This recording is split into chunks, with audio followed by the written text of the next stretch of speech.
എന്താ പരിപാടി? ഞാൻ ഇതിന്റെ ഡിസൈൻ ഇങ്ങനെ ഒരു വെറൈറ്റി ഡിസൈൻ കണ്ടപ്പോഴേ നല്ല രസമുണ്ട് അല്ലേ? ഈ സാവർ കാറ്റഗറിയിൽ എന്താ പറഞ്ഞാല് ഒരുപാട് സാവർ കാറ്റഗറി നമ്മൾ ഫ്ലോറിംഗ് ചെയ്യുന്നുണ്ട്. പക്ഷെ എല്ലാം ഡിഫറൻസ് ഡിസൈൻസാ വരിക. ഓരോ വീട്ടിൽ പോയാലും നമുക്ക് ഡിഫറൻസാ വരിക. അപ്പൊ ഇവിടെ തന്നെ നമ്മള് ഡിഫറൻസ് ഡിസൈൻ ആണ് ഇവിടെ കാണിക്കുന്നത്. അപ്പൊ അതിങ്ങനെ നല്ലൊരു ഭംഗിയുള്ള ഡിസൈൻ കണ്ടപ്പോ നോക്കിയാലേ ഒരു മൊത്തം വിരിച്ചു വരുമ്പോൾ അതിന്റെ ഭംഗിയല്ലേ.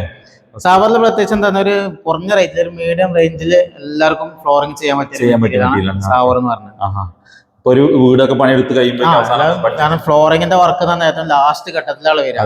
ഈ ഘട്ടത്തിൽ ശേഷം സാമ്പത്തികമൊക്കെ അതിൻ്റെതായ പ്രശ്നങ്ങളുണ്ടാവും. അപ്പൊ അങ്ങനത്തെ ഫ്ലോറിംഗ് ചെയ്യാൻ ഏറ്റവും കുറഞ്ഞ രീതിയിൽ മാർബിൾ ചെയ്യും വേണം. അങ്ങനത്തെ ചൂസ് ചെയ്യാൻ പറ്റിയ മാർബിളാണ് സാവർ. ഒരുപാട് കാലം ചെയ്യുന്നതാണ്. അതുകൊണ്ട് തന്നെ ക്വാളിറ്റിക്ക് കംപ്ലൈന്റോ കാര്യങ്ങളൊന്നും ഇല്ല. ഇതൊക്കെ നമ്മൾ ഒരുപാട് കാലം ചെയ്ത അനുഭവങ്ങൾ പറ്റില്ല. അപ്പൊ ആർക്കെങ്കിലും ആവശ്യമുണ്ടെങ്കിൽ സ്റ്റോക്ക് ഉണ്ട്. സ്റ്റോക്ക് ഉണ്ട് അല്ലേ? ഓക്കെ. അപ്പോൾ മീഡിയം റേഞ്ചിൽ ആർക്കും മെറ്റീരിയൽസ് ഒക്കെ വേണമെങ്കിൽ പെട്ടെന്ന് നമ്മൾ കോൺടാക്ട് ചെയ്തോളൂ കേട്ടോ.